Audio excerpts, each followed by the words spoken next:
In this video, I'll provide you with an overview of the purpose of the immersion experience associated with Assessment Task 2. In the video, I will take you through 8 simple steps that you'll need to engage with to set yourself up for that task. Why do I need to complete an immersion experience? One of the aims of this unit sets out to achieve is to stimulate your thinking about why, what, and how we go about the practice we call education in the 21st century.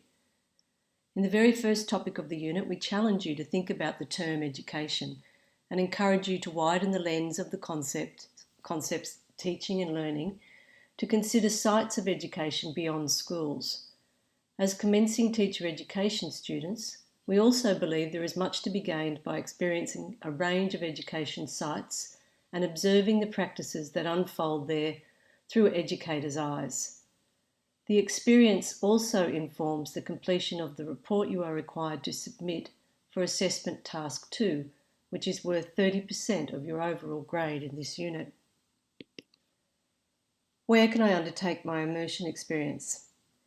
Thinking about education as a broad church of practices opens up a number of possibilities for your immersion experience.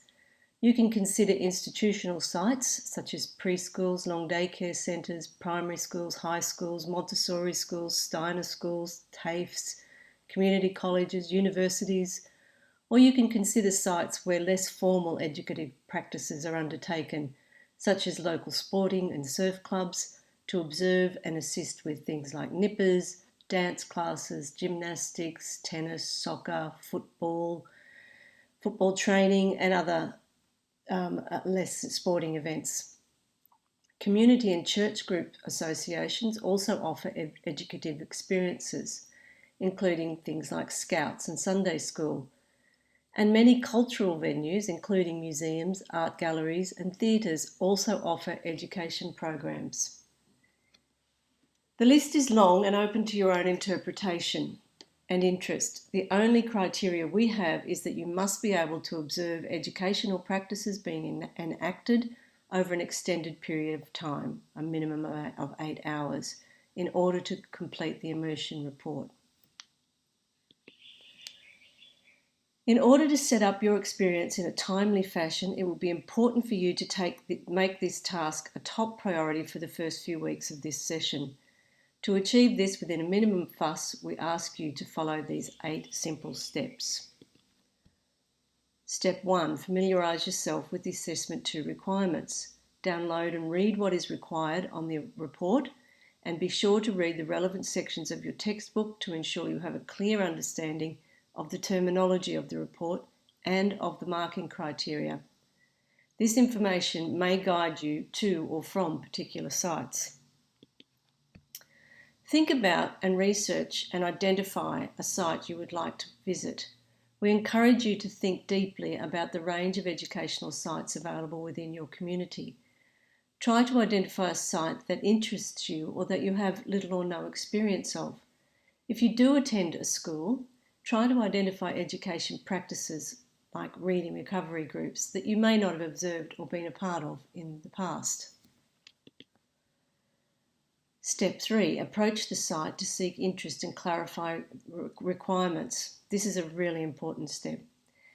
Consider the most appropriate way to approach the site. Not all sites will be contactable via email or telephone. Sometimes a connection through a personal contact is most effective. Be sure to identify who you are, what you're required to do, and why. See the letter of introduction on the website here for assistance. Approach the site with the greatest respect and be prepared for rejection for a range of very good reasons. To avoid disappointment, though, try to make your visits as attractive as possible by highlighting the mutually beneficial outcomes, such as an extra pair of hands on deck. Make sure you find out exactly what is required of you should the site be able to accommodate you.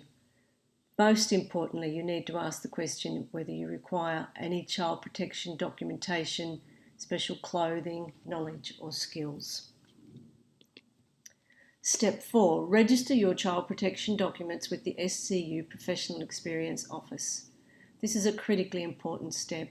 If you've not already done so, please access the child protection link on this learning site and apply for and or register your existing state-specific child protection documentation. Not having this completed and registered prior to scheduling your visit will effectively lock you out of the vast majority of sites. Step 5. Establish a site-based contact and confirm the visit dates and times. It will be important for you to have an established key contact person within the site. This will be your go-to person whilst visiting the site. You should notify this person of any changes to the agreed arrangements due to unforeseen circumstances. But I must stress that it will be important for you to prioritise these visits as the host site will no doubt have planned activities knowing that you will be there to assist. Step 6. Download and complete the required immersion documents. You will need to fill in the blanks within the letter of introduction, then print a copy and provide a copy to your site contact on arrival at your first visit or earlier if possible. You will also need to provide a printed copy of the timesheet recording the visit dates, times and a brief description of the practices observed. You must complete a minimum of 8 hours in one site. However, you are free to negotiate additional hours and or approach more than one site to visit. Only one report and one timesheet needs to be submitted, however. Step 7. Attend the site and observe and or engage in the educational practices. This is the fun bit. Remember to keep referring back to the report to keep ensuring that you're capturing and thinking about the type of evidence required to complete the report. Again, I expect this will be a topic of conversation in your tutorials. Finally, step 8. Complete and submit the immersion report and signed timesheet on or before the due date. This task forms the basis for the critical reflection required in assessment task 3, which is worth 50% of your overall grade in the unit. Please enjoy this immersion experience, be adventurous, be respectful, and above all, be mindful of the privileged opportunity you have to engage in the world and work of education.